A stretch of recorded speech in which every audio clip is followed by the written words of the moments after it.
Hello and welcome to another episode of the CG Garage. This is episode number 494, featuring Daniel Thron, Erick Schiele, and James Blevins. Yes, we are going to be talking about ray tracing for the win. This is probably going to be our last episode on the subject for a little bit.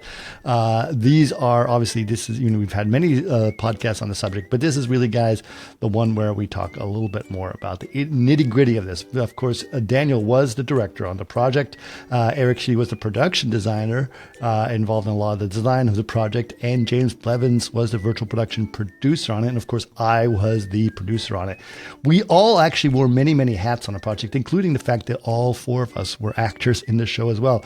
That in itself was very challenging, and we do talk about that to some detail. But we do also talk about specifically the challenges and benefits that we had with virtual production and how we believe that full ray tracing, especially in Project Arena, was really a game changer for us in terms of how we accomplished this.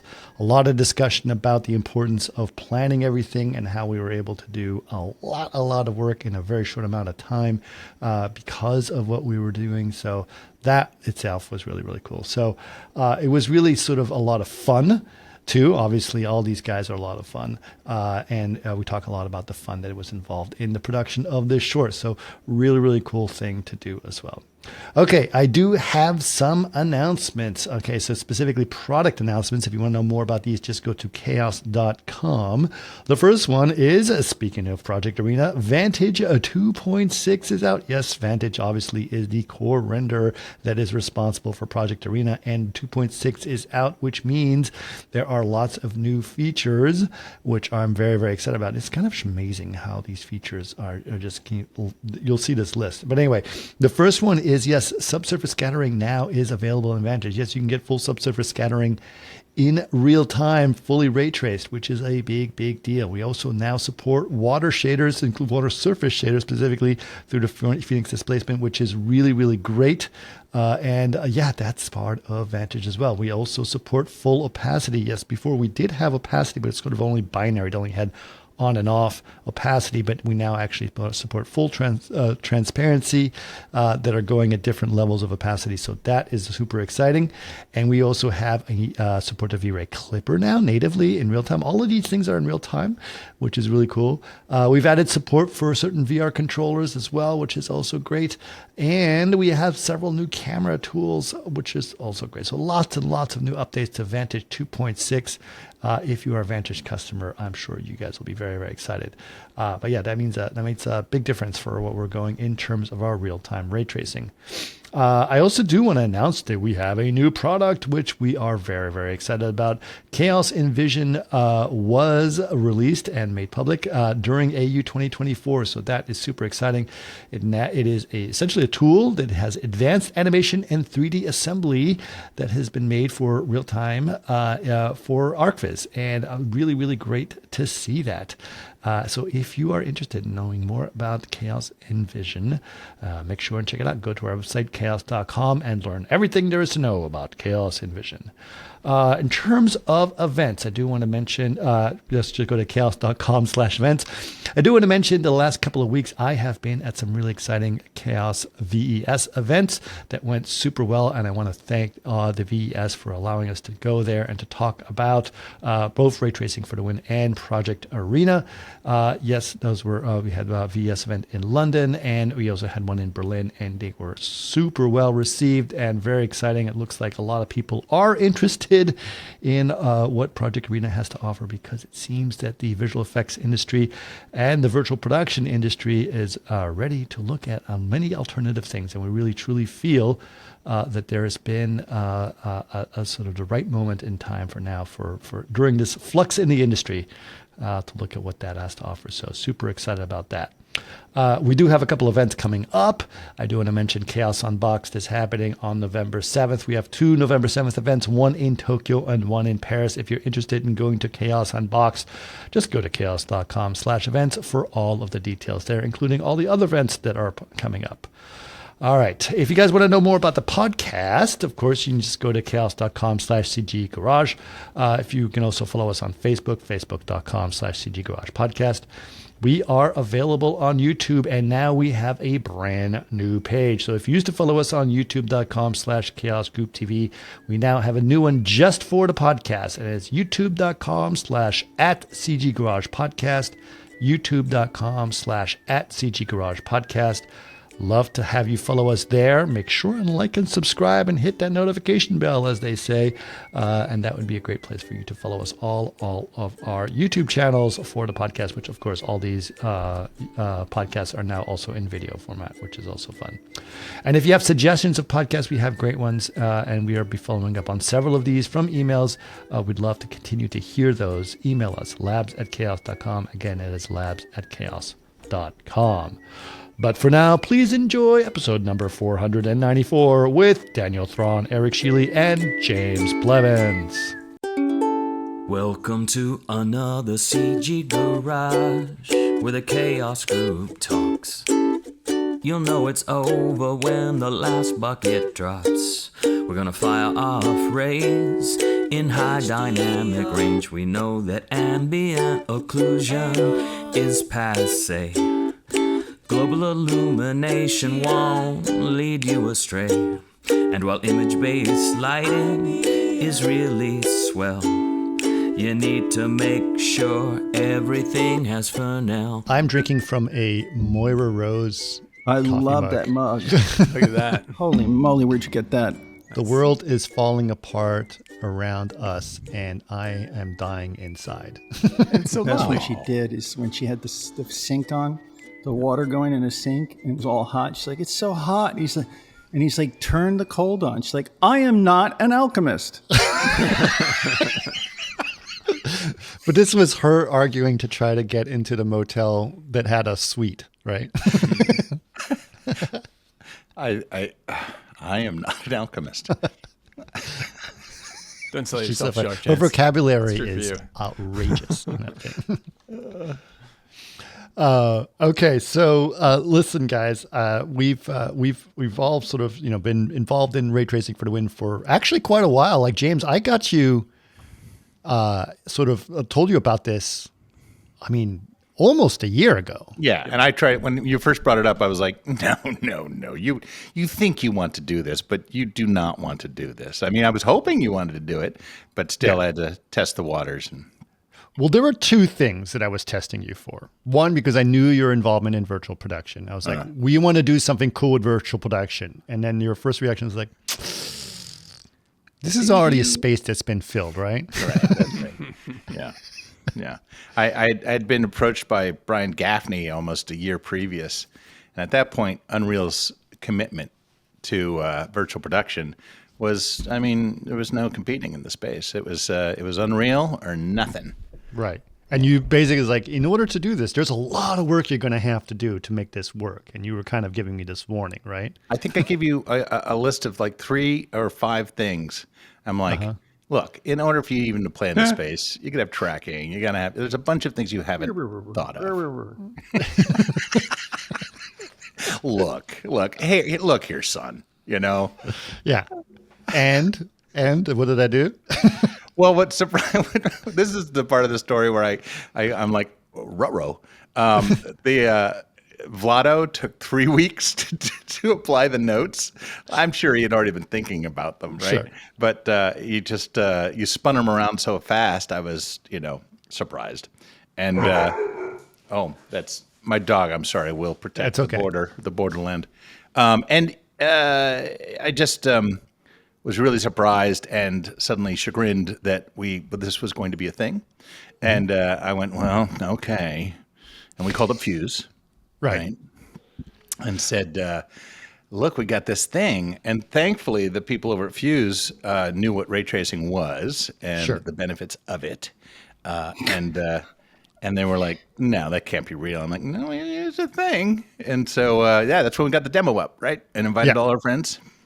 But the thing I think what's been challenging for us to sort of explain is that each of us plays several hats. Like we had to each play actors and play different roles within this production. And so when I said, I want you to help us figure out how to get ray tracing on, different stages, et cetera. Also, I want you to put on a big hat and act like a bonehead.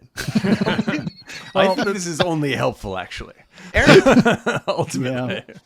Dan probably insisted on this because we've worked on some other stuff before. So tell us about your relationship with Dan. Dan and I were in the shit together.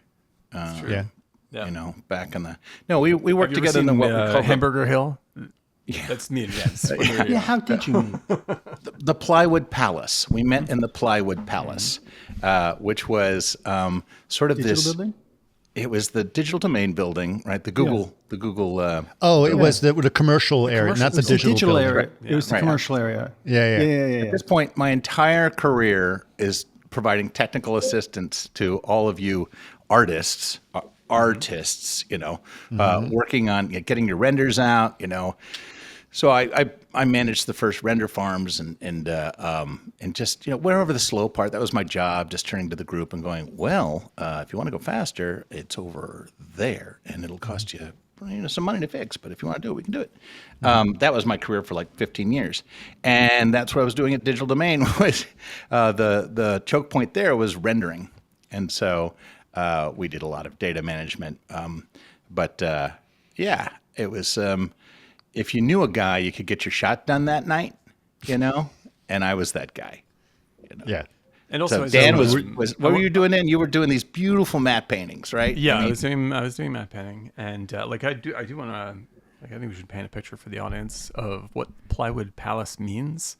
Yeah. Because I think it would be illegal to work there today. I'm not sure. Totally. But like I imagine, like if you were to imagine, like a really shoddily built stage worth of creaky plywood and chicken wire and some glass doors that you could smash through if you trip down the stairs.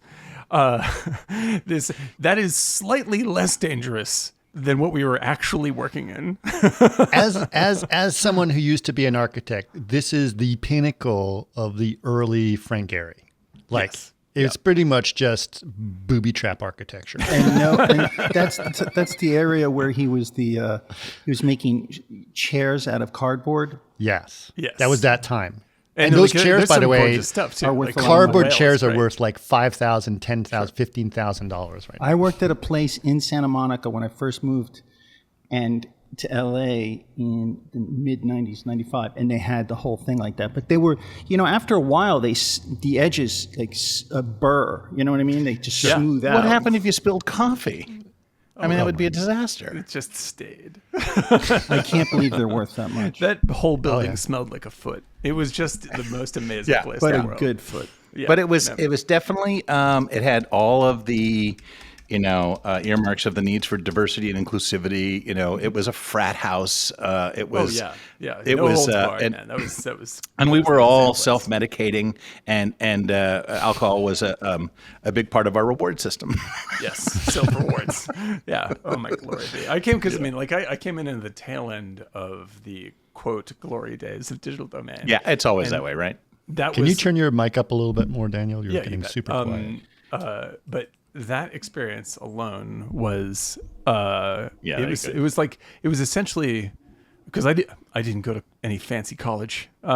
This was my sampling of college life when we were working there. It was Nerd frat house. It was an absolute frat house, and for the most part, tremendously enjoyable people and an incredibly good, hardworking time, and lots of positive things to say. However, if you were to walk in there today, you'd be like, call OSHA, bring the Marines. This is a very, very unstable situation. But it was a great time.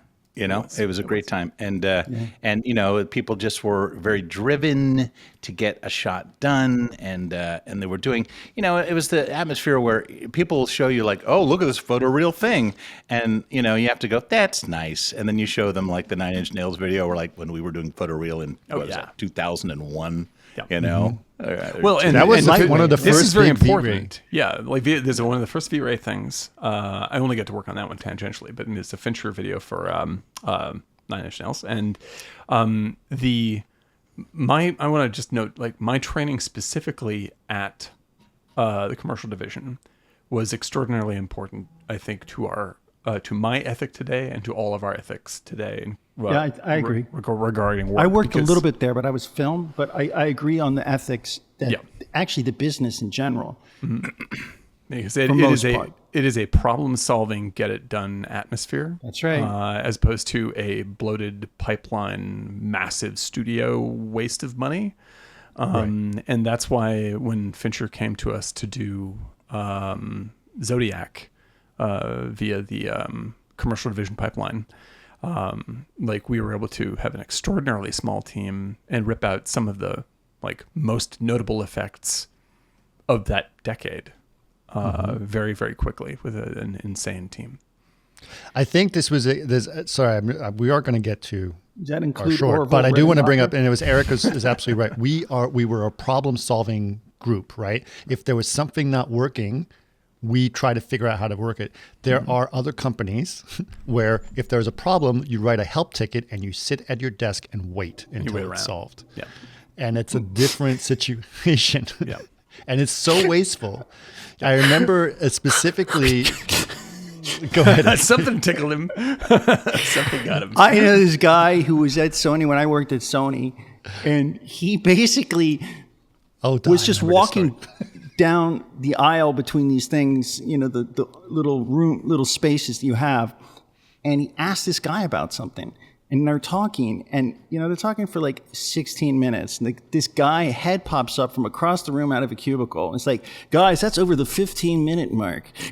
You know, you have to write a ticket and this and that. And he was like, can I rip your head off and shit down your throat? That was a different working environment. I remember we all made fun of Sony. Like our people would leave DD or Cinesite or Dream. It's just a nightmare. They go to Sony. Well, except that they were paying people better than they'd been paid. That's right. Oh, they were true. definitely paying way But better. the guy timed it. The guy timed the whole discussion. Right. Like, It's it's the over joke was 15 when minutes. you go to Sony, you also get more money than you were making by far, and they also gave you a puppy. They were. Oh yeah. Why But is still, to generalize, because this is true in games as well. It's like there's the two environments you get are overpaid with no self responsibility towards problem solving, or you get radically underpaid, dramatically skilled people doing incredible work. Like, I mean, it's so hard to find the balance between those things. It's once you start the pistol going for that type, when you commit, you put your money where your mouth is as a company, and you commit, and you can do this. Right. I mean, the best example of this is Netflix, right? Sure. Right. I pulled 5 years there, and when I started, there was only 350 of us, Right. and we were, stuck in a little sort of a floor of a building in Beverly Hills before we went to the Bronson boys. Studios. But man, those guys, they put their money where their mouth was. And so you'd be surprised how much you could get done and how hard people would work. There was a You have to get paid lighting well. artist I remember who was one of the best lighting artists I'd worked on at DD, and he was really good. It was, Daniel Buck was one of them, but this wasn't Daniel. It was another Buck guy. I can't remember. His name is escaping me right now. Richard unfortunately. Tavellino. Oh, Tavellino was incredible. That guy. No, those are all fake It's the names. just Tavellino keep in touch. mind. Remember, we always would say that. The stuff he did on Robot to the Stars. Is None of something these I've never things are seen. real. And then Eric they'd be is like, not- "Is Tavellino in the room?" The director would turn Myron around. Thompson. You're thinking You of got Myron that Thompson. Tavellino Nope. touch. No. But he was working on a show where they had put him on a katana pipeline. And he was like, my job is like a monkey could do this. I keep pushing a button to do what I'm supposed to do. And if the button doesn't work, I have to write a ticket and wait. And goes, why am I here? Like, I'm being paid a lot of money because I know so much, and yet I can't use any of my skills. Right? Well, I felt that way when I was at Sony. I felt like Yeah. I was pixel number 14,335 on a Right. big Sony LCD monitor. That was it. I'm right there. in the Well, corner. also there was this. It's funny we mentioned it. So this I'm going to segue back to real time ray tracing. There's a culture in visual effects where I would receive the render and I have to make sure it gets set up and everything and babysit it, and the artist would go off and go have their lunch. And if I was really quick, I could go run after them, and have a good time. But that culture of I'm just going to throw it at the render farm and go home. throw out the render farm, do this. It's amazing to watch the real time push is completely disrupting how people work, because there's no longer throwing over the wall. It's just like, and go. Oh, we're done. Oh, we're shooting now. next? Okay. Oh shit, what's next? Yeah, exactly. Yeah, for sure. Yeah. Okay, so let's get back to the short. So James, when I told you about the short, not the ambition of doing Project Arena, which we'll get back to, but about what the story we were trying to tell.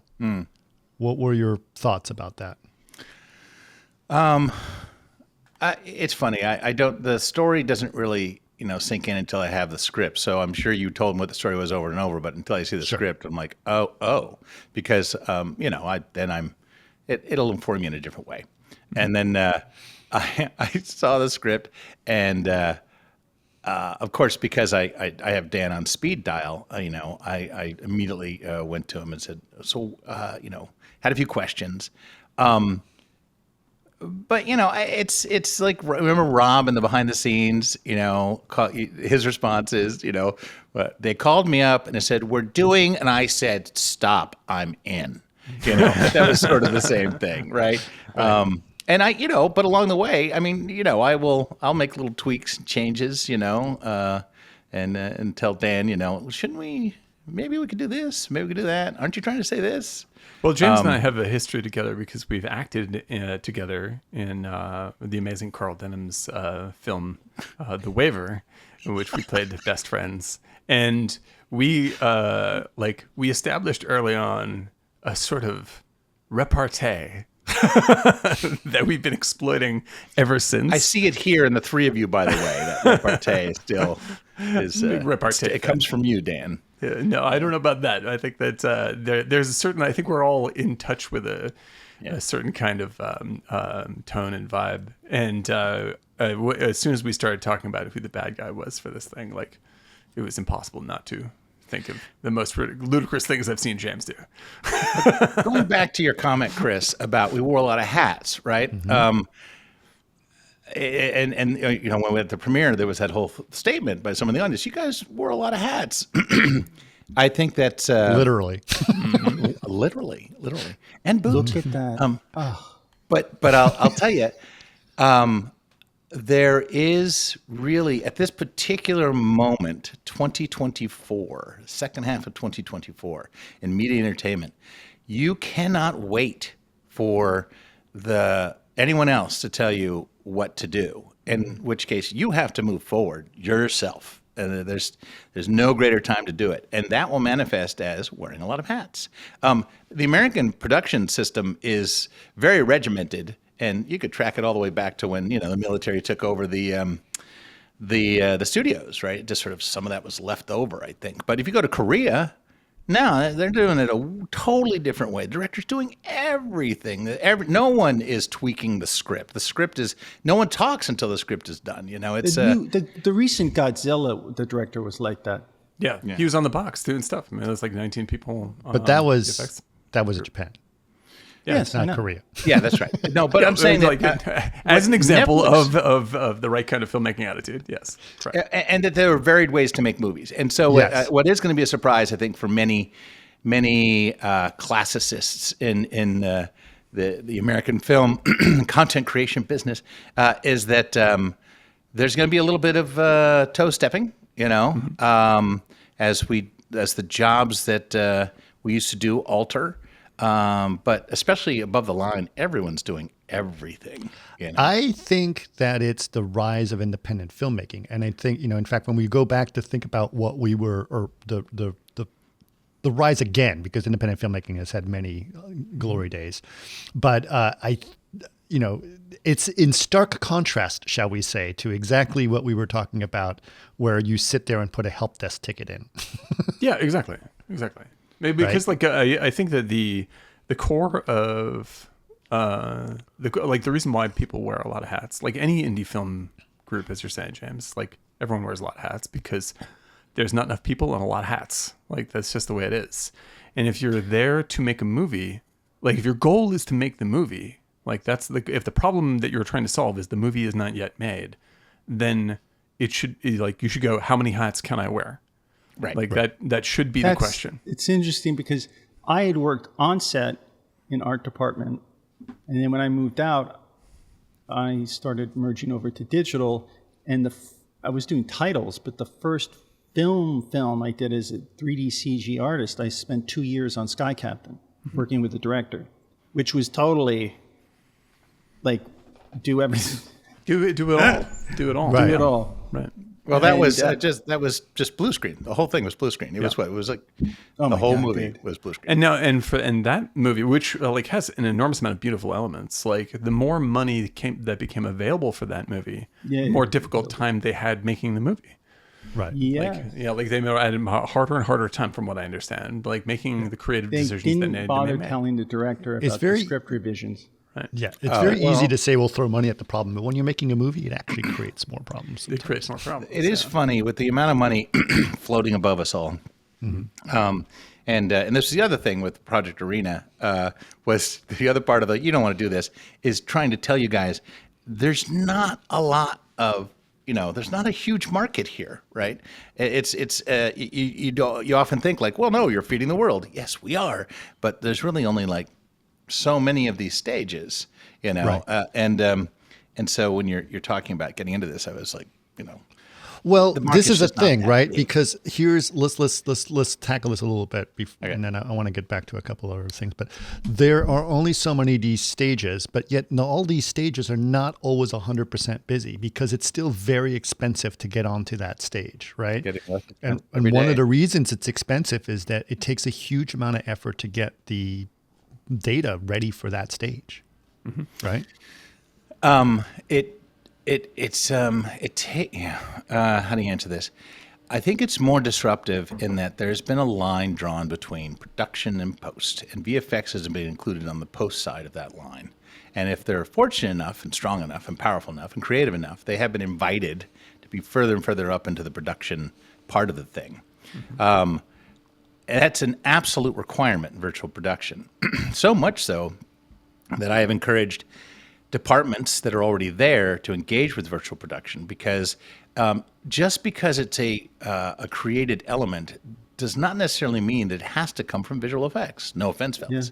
But it's definitely, I want to see the production design teams, like, because they're working in Enscape, for God's sake, and the beauty of Project Arena is that it's based on Vantage and V-Ray scene files. And V-Ray scene files have been around for 2 decades, and everything can export a V-Ray scene file, including We Enscape. even support Enscape. Yeah, because exactly. we own it. I've seen at a very high level VFX facilities and art departments do this because there's a crucial time when if the art department is supplying stuff to previs, right, or the previs department is under the development budget is creating assets which are more than good enough. Well, you've just disrupted a substantial part of the VFX pipeline. So this is the struggle for adoption of virtual production is getting the VFX conversation. And VFX is going to run it, and it's going to be their budget. They really should. They have to create the forum for discussion, which is normally behind closed doors. Good ILM, they're like, so you want a robot doing this? Okay, we'll see you in 8 weeks. That's it. Right. But excuse me, with the with this other method, you can create an entire environment and bid it out like a visual effect to deliver it to the production, right? And then it's done. And it's a very hard and challenging thing for a visual effects company to realize that in many ways they can't do just the long tail of visual effects. They can still do some of that, but they have to figure out how to make money putting the environment and working in production and creating a budget and a producer who knows what they have, where that money's going to come from. That's the challenge is creating this forum for creation of those environments. Well, let's talk a little bit about that because it actually all originated from Eric. Eric designed this world, figured out what it's going to look like, worked digitally completely, and then extracted parts of that digital world to make them physical. Classic production design. Right. Classic So tell us a production little design. bit, Eric, you talk us through the process of what you went through creatively. Like when we knew the plot approximately. We knew that we had different areas. We knew we had a bank, we had a town, we had a train, we had, all these different things. So when you were sitting around thinking about what those worlds look like, just on a complete creative process, how did you start and how did it evolve from there? Well, I think we as a team, we went through a lot of different movies that we loved. And from there, there's like a tone that the wood has and the look. And so like what forth. movies were There the was Leone inspiration? movies. There was, I have the look dev. I made a lot of look dev books. You did. With a One lot thing of is different Eric is weird prolific graphics. creatively. Yeah. He is. I did look dev books. And the cool thing about when you're doing this, I totally like to go down rabbit holes. But you go to like the Library of Congress and you can just like go down rabbit holes and then you rip the photos from there. And if I can colorize them in Visions of Chaos and do all this kind of stuff. And then I have them read in like Replicate or something. So you can get prompts and I mix the prompts up and then I render stuff. I'm like, oh, that's a cool look. That matches that movie.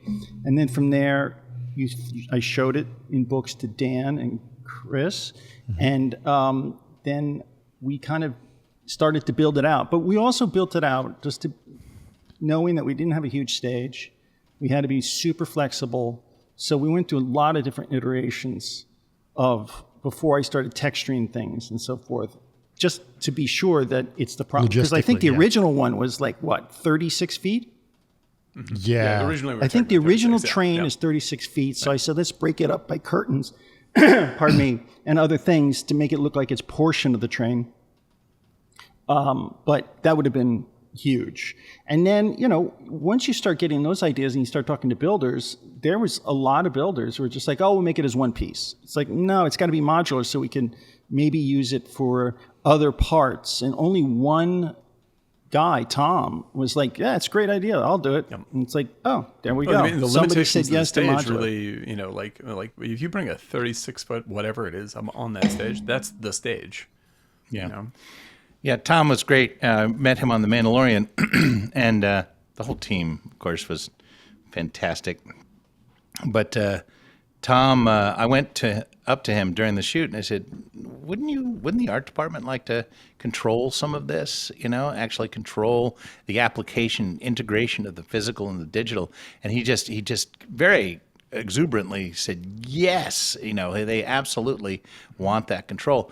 And it's it is not out of their reach anymore, right? No. They can do it now, and it's going to take the right production to say, Let's do it. let's just do it. Yeah, and this was kind of that production, Well, Wouldn't you say, Eric? Eric created Yeah. these images, like, he created a bunch of images. Like there's no such thing as a bar car the way that we made it, right? No. Like that doesn't exist in the real world or in a Western at all, right?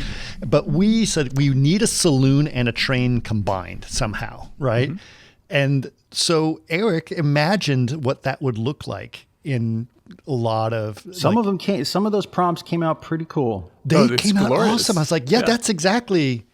Like What we like within like just by me, because I mean when we say Eric's prolific, like he produces like a Taschen book of the environment. He's like It takes him about 3 days to make 1,000 images. it's just insane. And like like from, and this is my opinion, and people can feel free to disagree, or Eric, you think I'm describing it incorrectly, but like Eric is beyond a production designer. He is a world builder.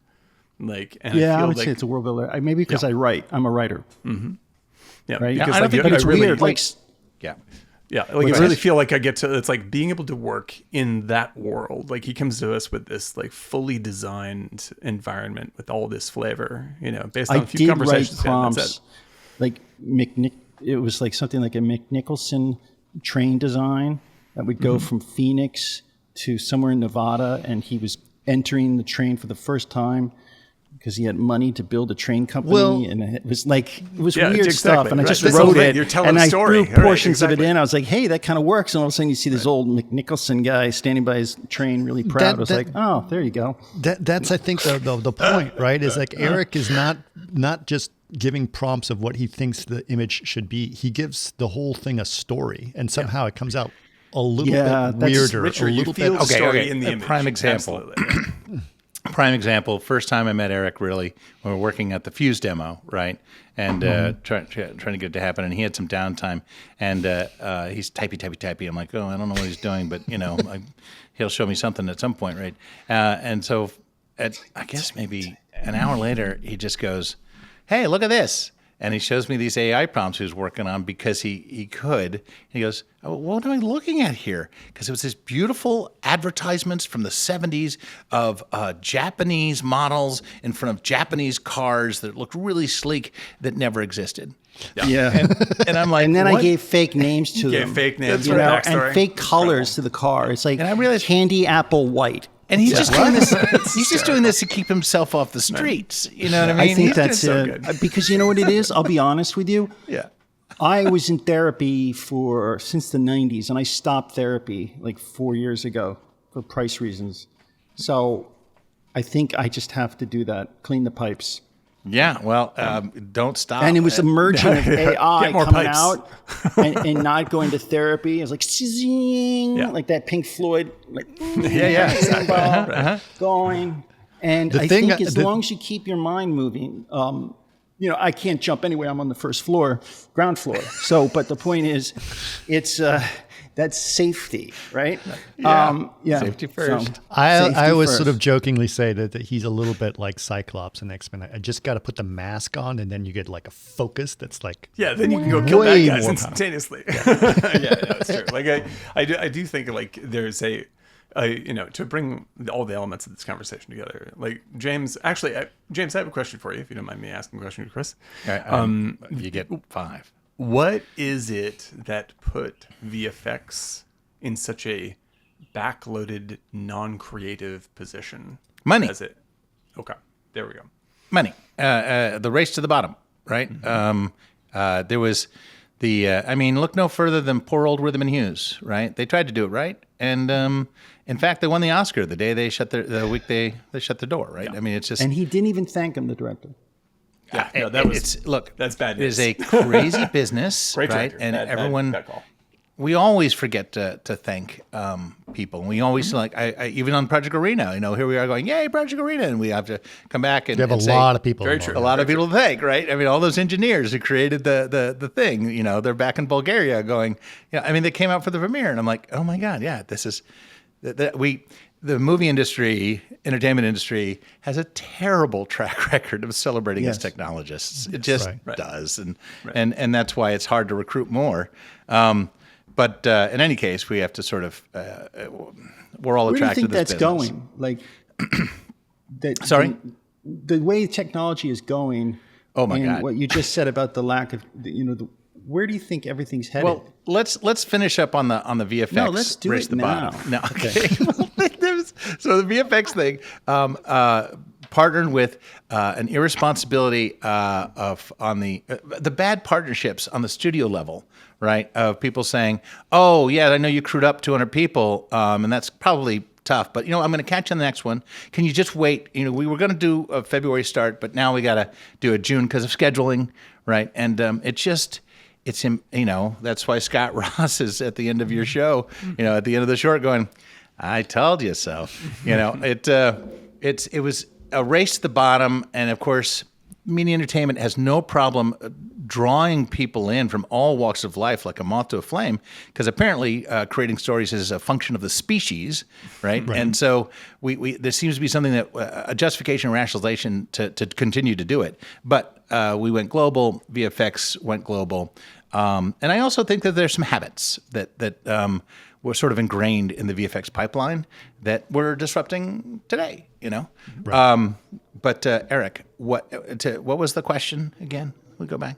Where's it going? I don't know. My memory is. So where's I do it want to hidden, talk I about think? mainly speaking, in terms of our collaboration with people like Richard Crudo was something that I've always wanted as a visual effects artist and never had the opportunity to do. That's right. Because visual effects artists are supposed to mimic whatever the DP wanted.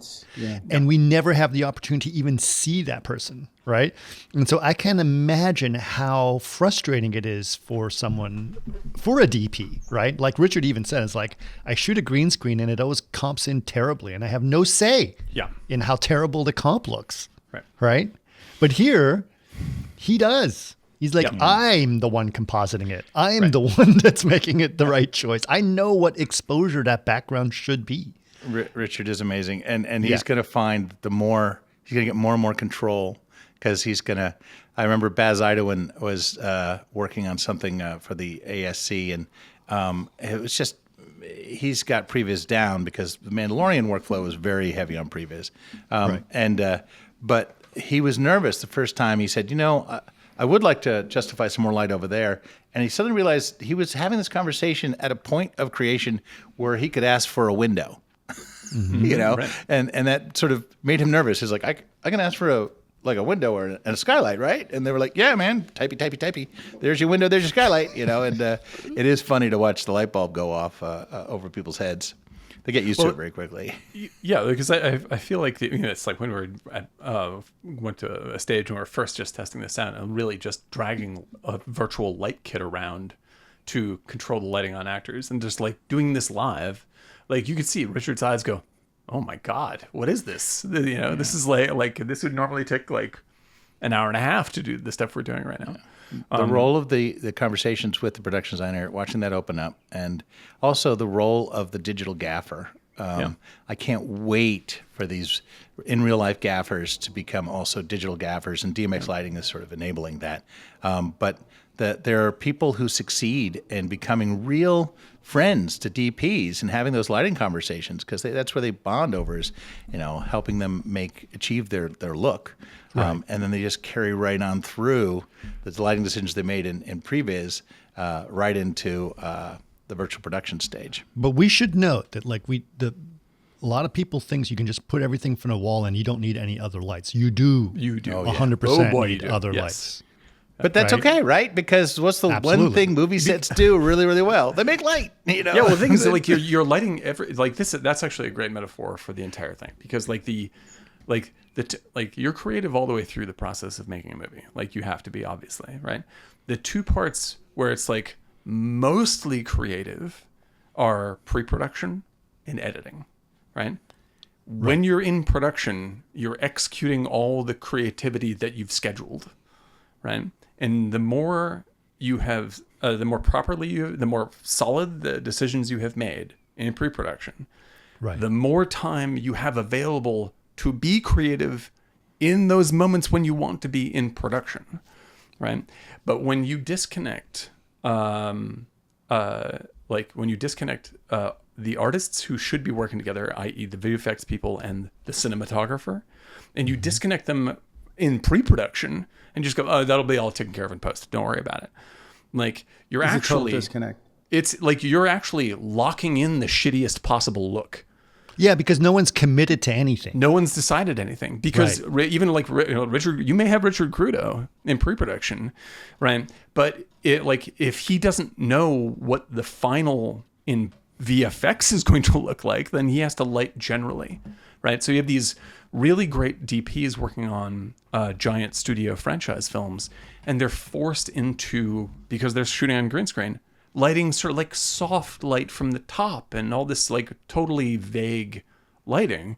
Yeah, and that's why there's no motivation to. There's no motivation because they don't white edgy. Exactly. All the marbles. Because that is the most convenient way to construct footage that you can later design the environment for. Yes. Right. And that's why so many superhero action extravaganzas take place on cloudy days. Because you can't make a stark decision like having a hard light. Like stark. That's funny. Yeah, exactly right. A stark decision. But that's what it is. It's the unification of those things. Like when you unify the light, the actual lighting crew and the VFX lighting crew. I think that's when you're doing good business. You know why? Ray Tracing for the Win has good lighting is because we lit it correctly. We knew that's where the sun is. We were making this, and like it's a Richard bright Crudo sun. Richard is making decisions up front in pre-production and like when we're going around to stages and saying this is what we need to I want make to say work. this more specifically. I not to bash Richard. You and I, Yep, sure. months before in my living room made a decision where the sun was coming from. Absolutely true. And Right? well, that's we what I did mean. the It's like previs we in my living imagine room what saying the- that's where the sun is. right. Like we like the three of us imagine what the set looks like, what the flavor of Yes. this is, right? And Yep. we were able to make those decisions, lock those in. So when we did talk to Richard, he goes, I know how to do that and I know how to make it look great. Right. And Erick's book had the illustration, like make it look like this. Yeah. And the lens flares and all that stuff was Right. Then you have, baked into when a you're look. in production, you know what you're making. Like you're making it look like the thing you decided it should look like. Right. I think the analogy that I love that I keep using this, and I'm going to repeat it because it's my favorite. And he says, in the old days when we had film, we didn't have a lot of time to waste. So we had to make sure we planned everything really, really carefully. That's right. Because we didn't want to just burn through film, right? So we planned every shoot day like it was a heist. Okay, first we do this, then we do that, then we do this, then we do that, and it's done, right? And that's because they didn't want to waste film shooting a bunch of useless stuff. And goes, now with digital, I bet you they barely have a storyboard. They just have a script right. and they shoot the shit out of it. That's right. And then they like fix it in the edit. So no one's committed to any Really? performance, no Yeah. commitment to any lighting, whatever. And they just fix it in the edit. And it's all bland. And he calls that a smash and grab situation, which I think is hilarious. It is, yeah, exactly what you're talking about. Richard Crudo was at the premiere with his buddy, who I can't remember his name, but they obviously have worked together forever. And his buddy turns to me and goes like, 3 months. You guys had 3 months to put this together, man. We had a week and a half. You know what I mean? That's how we worked. exactly. That Yeah, was sure, back sure. in the day. Right. Exactly. It's snow uphill both ways. But it's true. It's true. I do That's have the proper I do have a mindset. picture of the plywood palace that I could share, but I don't know if you want that. But if you need it, it's here. Okay, well, we'll put that in the show notes. So All right, add good. that. Well, to put a final point on that, like when we tell stories about like, oh, well, in the old days it was this hard to do and stuff, blah, blah, blah. Like the reason why that is actually relevant is that like isn't because we're such tough old bastards. It's rather that when you have very limited choices and no time, it really makes you make decisions that stick. Right. And that is a very useful skill. And when you have you can do anything you want. It's on green screen, blah, blah, blah. It actually makes you creatively lazy. And it's very hard to remain disciplined about making those choices when you need to. And so like when you have the availability of technology that like gives you the power to make those decisions early, that doesn't guarantee that you're going to think properly about it, but it gives you the option to think properly about it. Absolutely. Like John Huston I- they will be kings. Oh yeah, the man who would be king. He would do one take. Yeah. On stuff like huge, like mountain shots of them on horse. One take. That's good. Eastwood That's does fine. one take, and one take Eastwood's a Eastwood one-take is guy. the same. Yeah, I was a prop guy for a little bit, and the badges that cops wore were part of the props. Actually, you work things out with the different departments, and costume was like, no, props is doing the badges. So there were, it was. There's certain phases of production, right? And they revolve around what the expectation is around quality. And so they would wrap these little cardboard things in aluminum foil for all the background cops, and then like have hero badges for like, all the stars and that sort of thing. But the first time I saw one of these aluminum things, it just kind of like, what is this? He goes, they'll never see it. They'll never see it. Right. Of course, this is back in the old, standard def. 16 millimeter. 486. Right. And I would love to see all those remastered in HD. I bet you go back and I can point out, oh yeah, it's a little piece of cardboard with it looks like it's out of a box of Fruit foil Loops. around it. Yeah. Exactly. Yeah. So it'll get you. I think I was getting at something. Now I forgot. I lost my train of thought. Thank you, James. The train of thought lost. It left you at the station. Yeah, It's it's all right. But that brings back to our short, which has a train in it, right? And does. during this production, actually, this is the thing you should mention. I remember what I was going to say now. Well, then I'm gonna take advantage of the moment. The thing that I always point out to people who are saying, so tell me about Project Arena. I'm like, well, okay, here's the thing. You see that plate that's running outside of the train, that starts with the town, and then we're going with all the telegraph wires are going by, right? I mean, that's not a rendered plate. What do you mean? Like, well, you know how it is. Normally you either go shoot a plate or render out a plate. No. That's the 2.1 trillion polygon asset that we're just running a camera through. And that's the thing that people go, oh. It's right. like, yes. And, No, I mean, the entire bar sequence, full of CG, nothing done in post. Yeah, Yes, it's glorious. yeah. It's glorious. And also glorious. to ding it again for both Richard and for all of us, like the decision like early on was like, we got to throw this away. Like, we're here to make a movie. We're not here to advertise. Yeah, the background what's out should the be window. treated correctly as a background, not the hero of Like, the if short. you were shooting Well, Chris, in you someone's... just said this in a just recently, or I think it's absolutely true. What did you say about its place? Oh, Lola, its place in production. What do you mean? It should be sort of in the back, right? Yeah, That's right. where it is. That's what it is. It can't be the star. The star of the show. movie is the person you're looking at. That's right. Like Yeah, if you and the if you were to story you're shoot telling. if you were to shoot a movie with the idea of like, okay, now we're making a train-based western, we're in the car, and you actually get a real car, and you're really riding across like Montana, and it's a beautiful sunset outside, it's fantastic. If someone was like, okay, make sure every blade of grass is well lit and totally in focus, because that's the most important thing here, Mr. Eastwood. Nope. Yeah. Nope. Yeah. No, it was correct. So I think I remember what I was going to say. The thing is, we were making this short, and we weren't necessarily going to skimp on the quality. We knew we wanted the quality high. So our camera crew was not, was a full, very, very talented camera crew that we had, but not that, this isn't some guy with a red camera running around, right? This is a full perfect legit. camera 1,000. crew. We also Red had a cameras. full digital stage, right? And then yes, we great to have the guys from Orbital help us out and do what we need. But a day on a stage is not cheap, right? Also, right? So we can't sit here and waste time. We knew that based on what we were doing, we could only pretty much afford. We basically had 5 days on the set, but one day was pre-light and one day was, breaking down and wrapping up. But we shot for 3 days. 3 days, 30 setups a day, 5 environments. How many Yeah. crashes? Zero. Zero crashes. Yeah. Insane. So we had to really plan this thing like a heist, and we did. Yep. We knew every Right? single shot. We knew we went to the ASC clubhouse with Richard, and we went through the storyboard with him, and Esther was there too. I think James, you might have been there too. I don't know. Yeah, I was there. Yep. That we were sitting there like, okay, shot this, that, and she was like, she's writing down like all the lighting setups that we need to plan for. And so when we showed up there, it was like boom, boom, boom, boom, boom. Everyone was like, go. Like Well, we here's the have thing. we have Ben Hansford as AD, a radically overqualified AD, like Right. grinding us through this thing. We have this ridiculous Mm-hmm. and unbelievably ambitious list that even like he's telling me like just like no. I talked about it with Ron, who was our line producer, Ron, who has been on the podcast, as you guys remember. And he was like, there's no way you guys are going to do this. We're going to go in so much overtime. It's like one of my favorite moments is like Ben's like, we got a lot. He's telling everybody like we got a lot to do, but we're gonna do it. And then 5 minutes later, we're talking together. He's like, you're gonna have to cut like 10 shots. But that's it, because like we knew, because we were up there pre-visiting everything in Chris's living room months before, Yeah. every single shot. Right. I had a virtual camera in my living room. I'm like, just like planning this with the same asset, by the way. That's the whole thing, right? Same asset. Yeah, and same that is the asset. whole thing, right? That's the crazy thing. That's right. And why is that crazy, Eric? I know why I think it's crazy.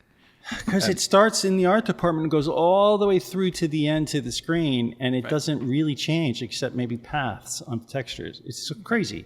The thing, The other thing is because your director is completely proficient in what is and isn't what you can get away with.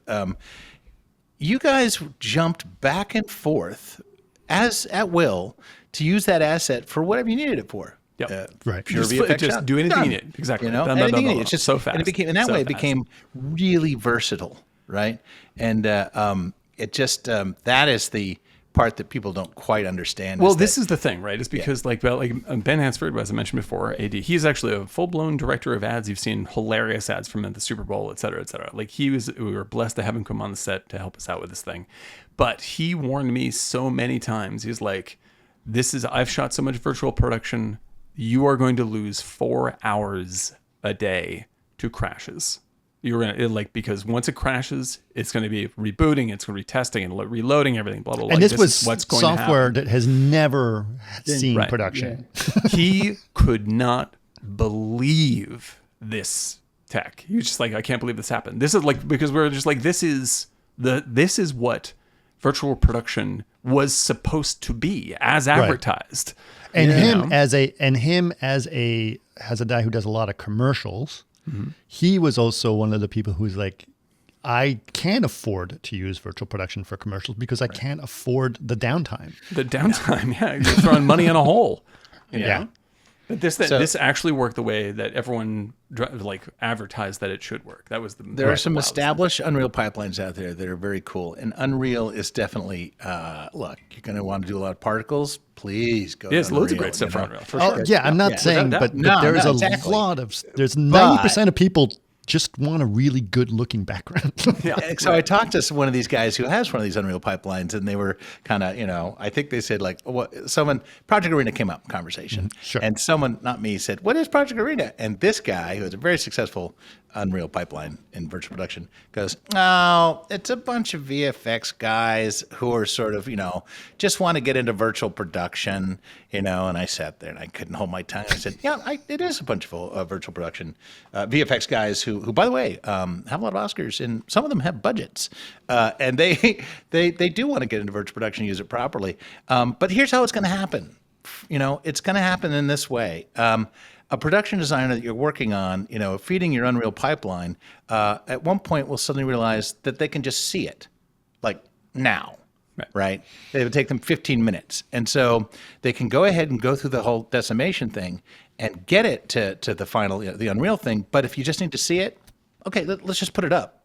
And that's when the moment will occur. And then and people will suddenly go, why are we doing this other thing again? If I can make an analogy here that you're going to respond to, James. Okay, so that there is first of all, in VFX itself, there's a when we talk about the difference between the commercial division worked versus the way the movie division worked at DD. DD was movie division was very, very simulation based. And it's an extremely expensive way to think about stuff. Whereas the commercial division is about getting the fucking shot done because you planned it out and that you have limited time. Do it right and do it well, right? Yep. There is a famous story about that I'm sure people have heard. Laurence Olivier and Dustin Hoffman on the set of Marathon Man. Yes. Right. And why don't you try acting sometime? Yeah. So Dustin Hoffman is running up and down stairs, and Laurence Olivier is like, "What the fuck are you doing?" And he goes, "Well, in the scene, I'm supposed to be really out of breath because I've been chasing you." And he goes, "My boy, why don't you try acting?" It's easier. Yeah.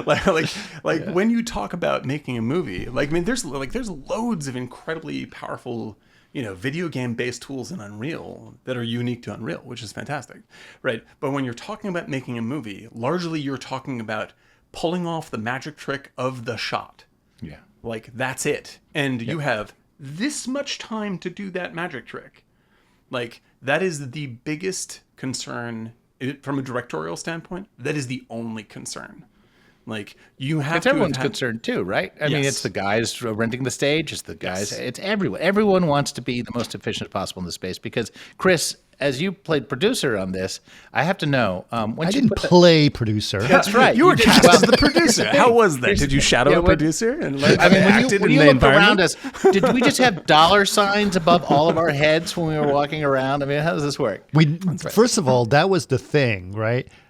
No one was just walking around. That was the thing that was the best part for me as a producer. There was one moment, I forgot what it was. Oh, I do remember. One of our specific actors had to go take a phone call, and then everything stopped for 10 minutes. And it was the first time I noticed the camera crew on their phones waiting. And I'm like, what's going on? Yeah, what the fuck is happening? But I never like worried about that. Everyone was working the whole time, right? It does look like an inefficiency. Someone came on stage who was part of the Project Arena, like bigger picture thing, but had not been on set at all, and walked on and said, "Gosh, why is it so inefficient?" And it was a point where we were shooting. She was looking at a point where we were shooting, and everyone was holding still, was being still. We're rolling. Right.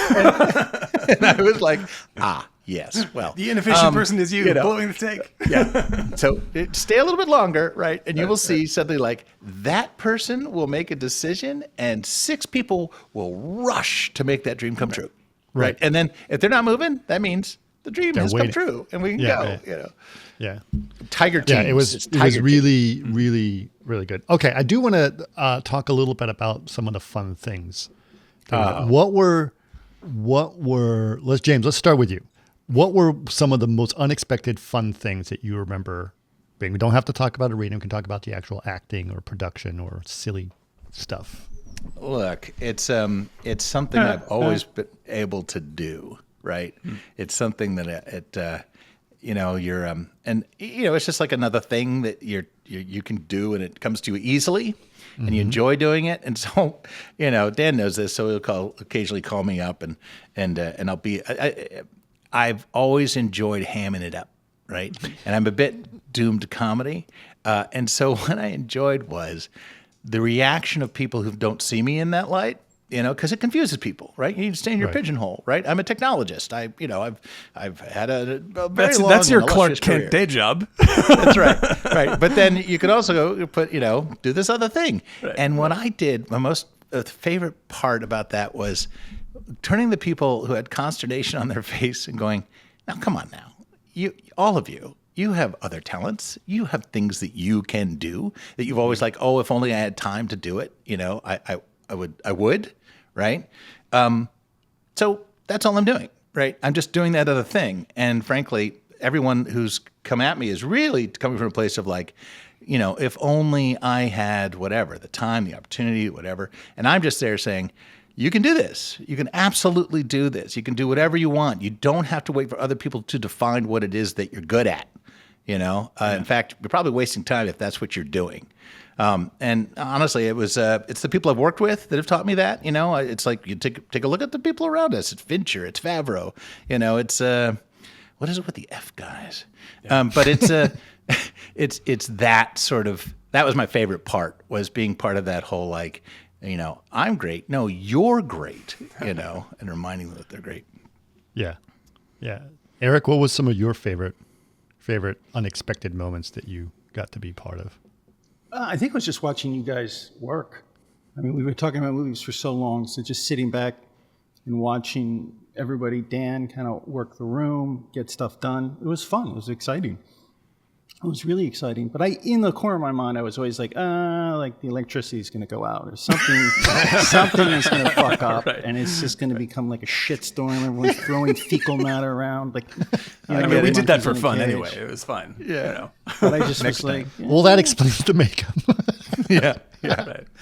You're so, Eric, your bit when the thing gets in your eye, and just I don't know where you were drawing that from, but it was so immediately just recognizable, and it's right there. It's right there. Right That's there. Alan Arkin in The In-Laws. Like, I'm just a dentist. I'm just a dentist. What are you doing? Yeah. Bay of Pigs? What? Shell, you want to crush the crackers. It absorbs the grease. I don't believe this. The Bay of Pigs? You're a lunatic. I've been getting National Geographic for 15 years. I've never seen that. Flies with beaks? Perfect. Yeah. More of that, please. More of that. Yes. Yeah. That's where it came from. I think the thing that was funny was when we, for James, it was like, we knew that his character had to be played big. And so it was like, okay, how big do we go? Like how? Well, that was my concern. That was my concern. I said, right. You were asking that. And like, I think Dan and I were like, you know how big it is? There's no horizon too vast. Yeah. Right. No. It came down to this note. I at one point, I think we were just about, it was the day of shooting. And Which day was it was it in Peru? Because we did shoot one day in Peru about a month and a half or 2 months before. It's when we were stuffing the large character I was doing into the tiny set. And I said, "Oh, right." And I said to him, I said, "Hey, man, how big do you want it, right? Because I can chew on the set if you want me to, right?" And he goes, "I want you to devour the set." All this is cardboard. No, it's graham crackers. Eat it all. And I was like, "You got it, boss. Here we go. Yeah. You want big?" We wanted full Jackie Gleason, full Kelsey Grammer. Absolutely. Emmett Walsh. That's the Emmett real Walsh. Right. Walsh. Someone in the YouTube comments on the short said, "I really thought that was Emmett Walsh." For a minute, it was Emmett Walsh. Not that mother scratcher.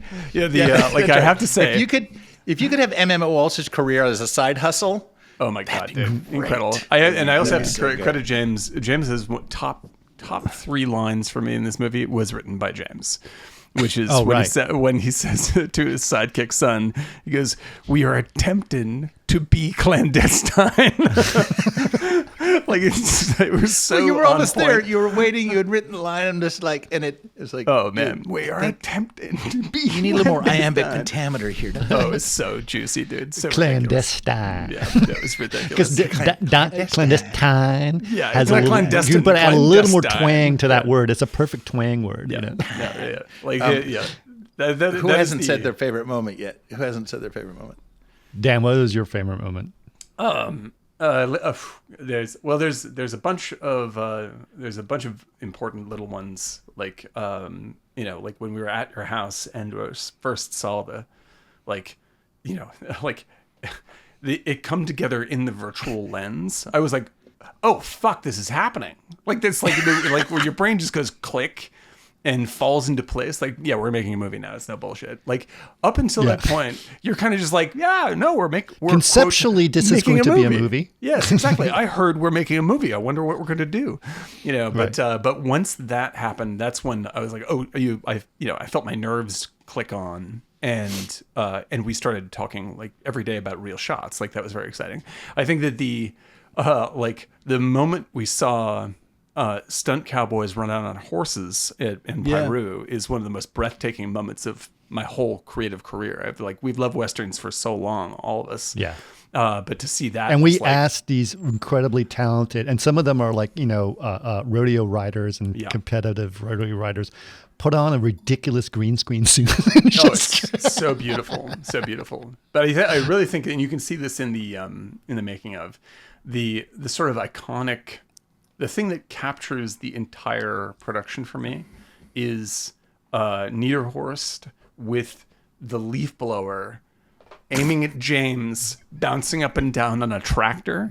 I was like, that is filmmaking. That's funny. This is 100% what filmmaking is. No matter if you're making Sophie's Choice. I'm going to explain real quick why we had people on riding horses in Peru, because essentially what we were trying to do is we didn't want to do CG riders in the background because we didn't think it would be real, and we knew we needed at the very least reference of horses riding with those guys on it, right?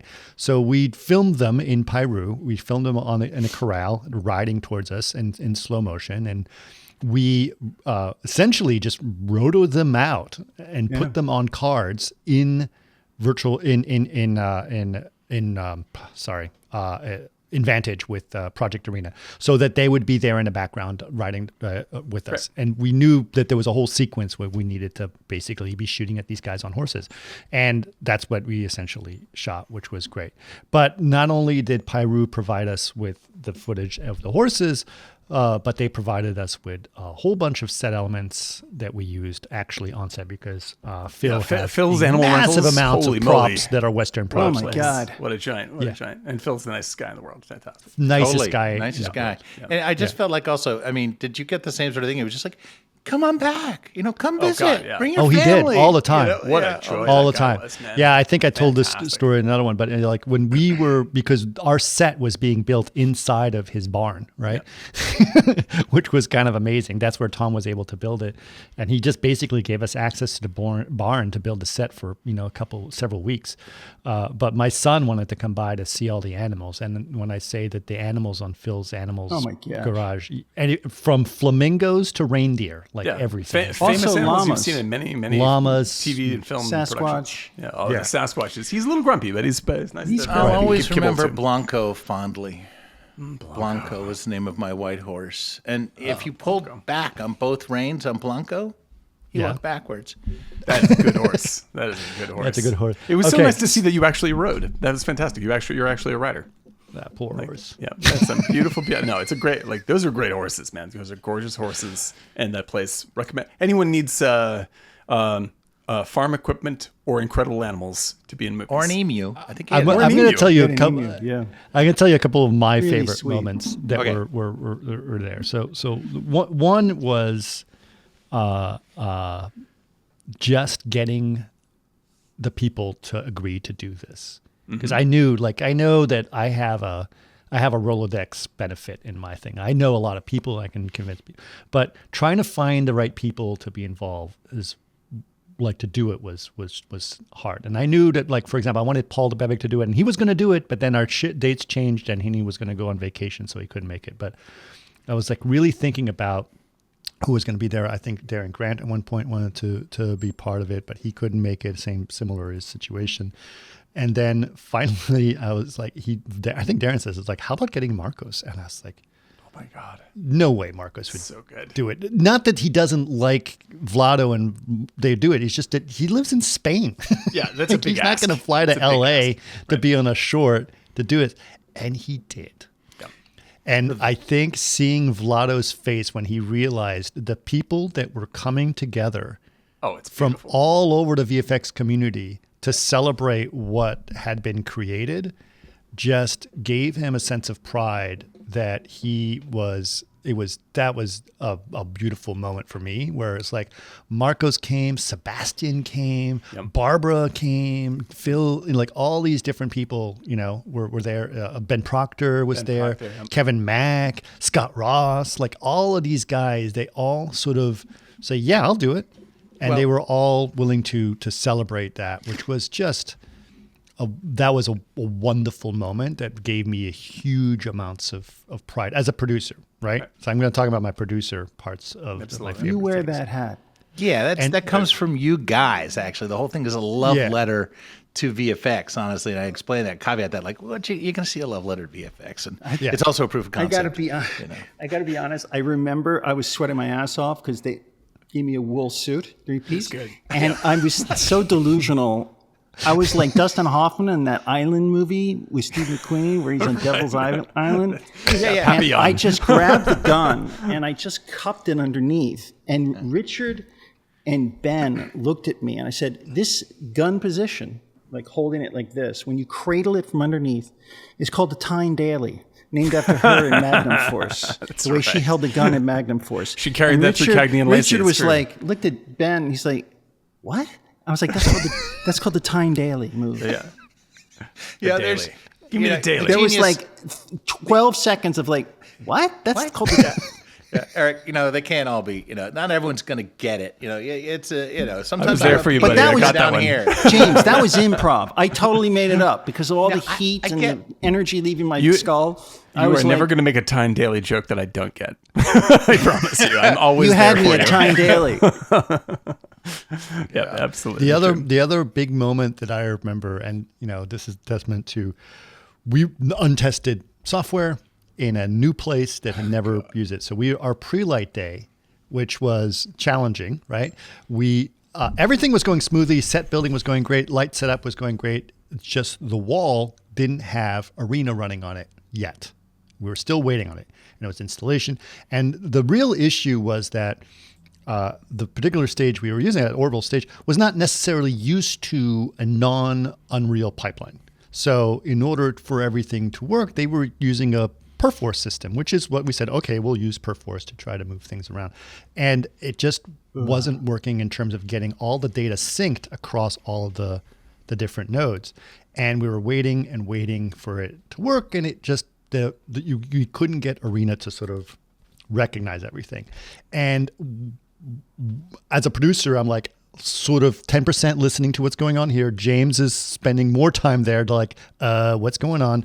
And I'm trying to get set builds and planning for tomorrow, inviting guests, et cetera, and makeup. And then suddenly like it's close to 4:00 and we have to be off the set by a certain time or we start going into overtime.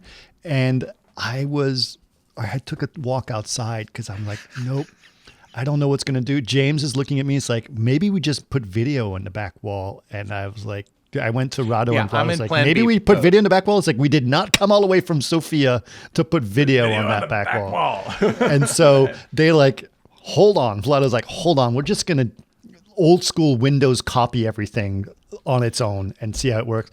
And then suddenly like, boom, it was there. Yeah. And what was amazing was, the set was built at that point, right? We'd spent all day, but the lights were set up for the sunset. The props were all put on the table because everyone had been doing their job. And then suddenly the background just popped in. And I was like, and it looked gorgeous. I felt like I was on an actual train. And I was like, it was the most euphoric moment for me where I was like, oh my God, this is perfect. And it was literally like a half an hour before we had to leave. Oh, dude, it was. We blew our pre-light day. Let's just call it what it is, right? We did not. Right. And it wasn't a fault. It was a matter of trying to get it working. But no, we didn't actually blow our pre-light day because everyone else still was able to do their job. That's right. Everyone else is doing that's it. right. Exactly. That's fine. But in the classic, as the virtual production supervisor, I have to say that there were some integrations which we're not able to take advantage of. So I too share your relief because I think I was bouncing around, like a rubber ball when that came up because it really was the difference between a good night's sleep, right, and just a fretful one, But you have to understand also the dynamic here was the person in charge of getting up Project Arena is the inventor of V-Ray, right? And so, and also the founder of Chaos. So you're the producer, but he's also, more than that to you. Way more. He's my boss. and so I remember, just going to Vlado and saying, it would be really, great for everyone if we just saw anything on the wall before the end of the day. And Vlad, that was part of the decision to just, all right, we'll just do it the old-fashioned way.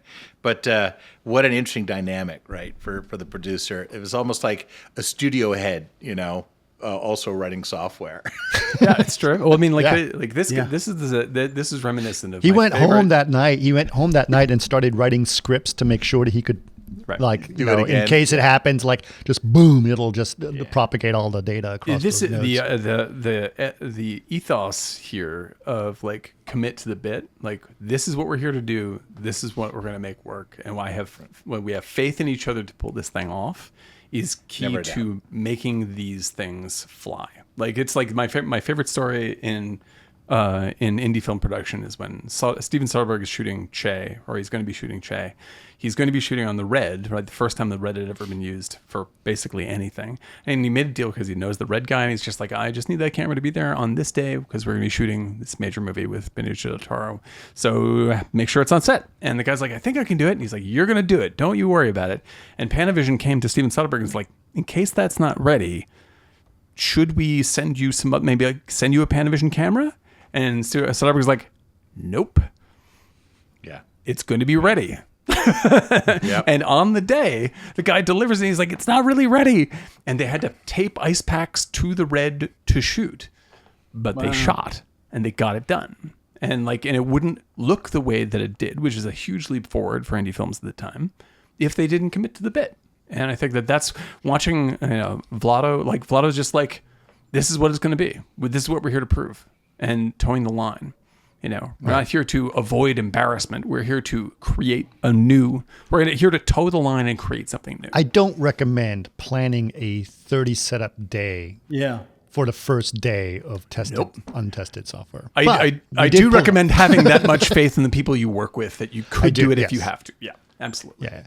Well, I know the thing is, like, the fact is, and James, you can testify, the fact is with Project Arena, the pipeline is way, way, way simpler compared to other systems. The big difference is if you're used to using an Unreal pipeline, the whole goal is to deliver to a department that's going to decimate it so that it'll work. Because a lot of times you still have to distribute an entire project with perforce. So every time I get a note, shader rebuild.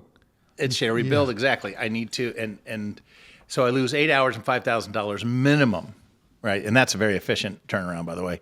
Every time someone gives a note on stage, it has to go back to the artist of origin, then redeliver through a decimation process. Different if you're on end-to-end Unreal, but these artists who are working in Maya, Max, Houdini, they're making pieces of art, that are ray tracing, and it's so sad. They deliver these to the Unreal guys, and it gets decimated.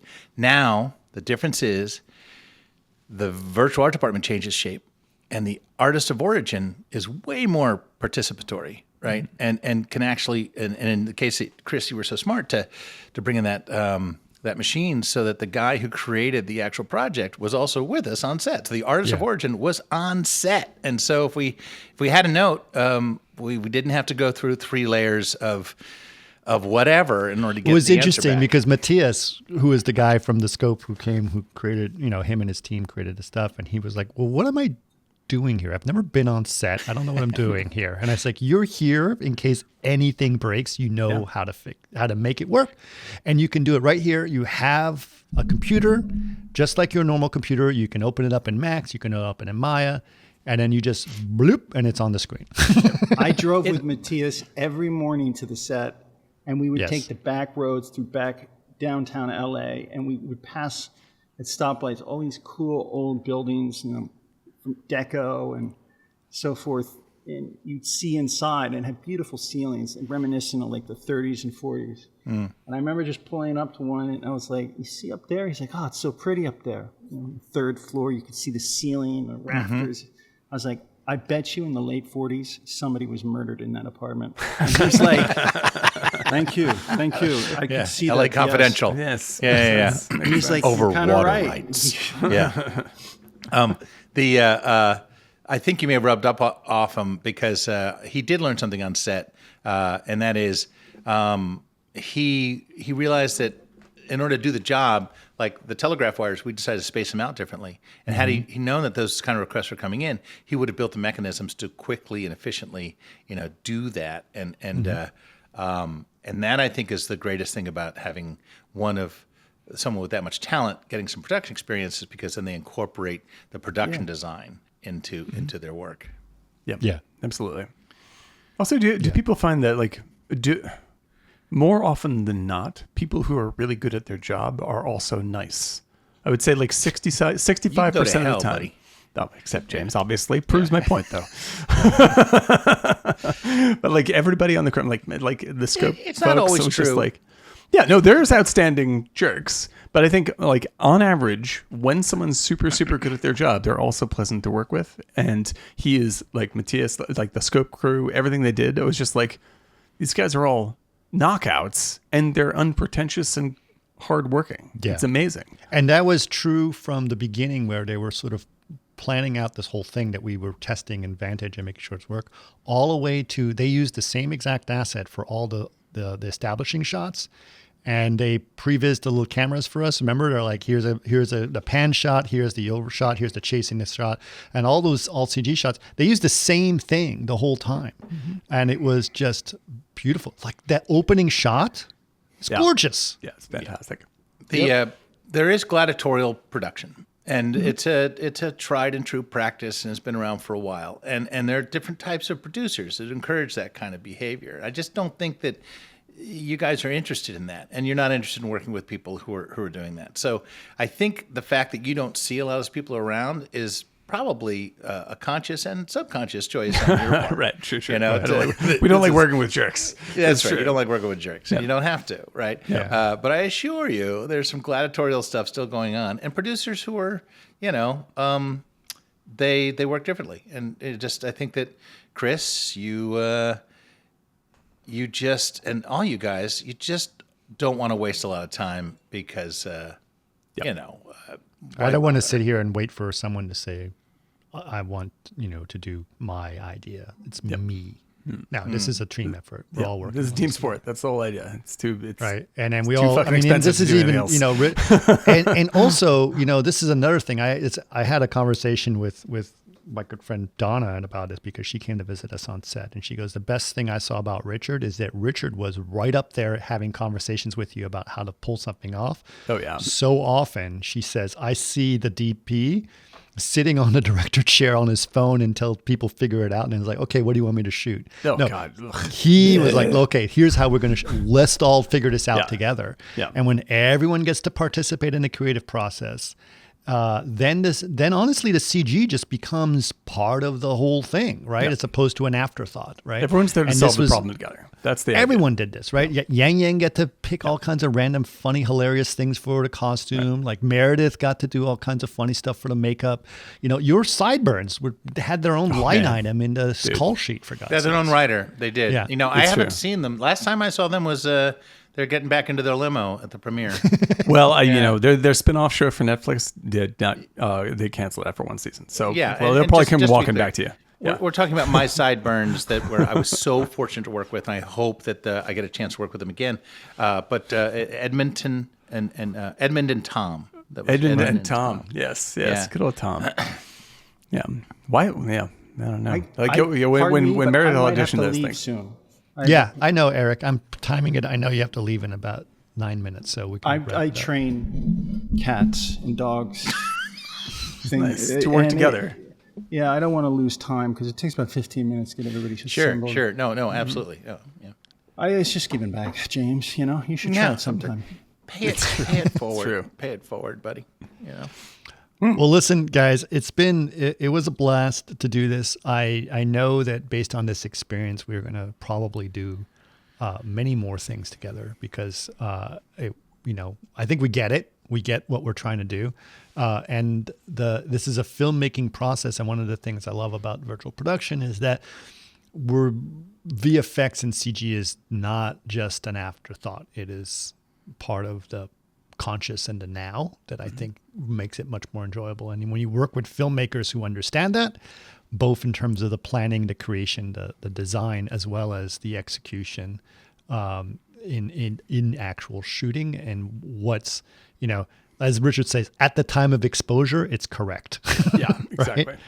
So I think that's the thing that was really kind of a wonderful thing. And it sort of, I don't know if, I was really hoping it would look really cool and really beautiful. I don't know if I expected it to look as beautiful as it did. It really was Yep. really beautiful. Well, it sent a signal loud and clear to everyone I'm working with. And I've got a very sort of North American bias. I reach a little bit into Asia and a lot in London.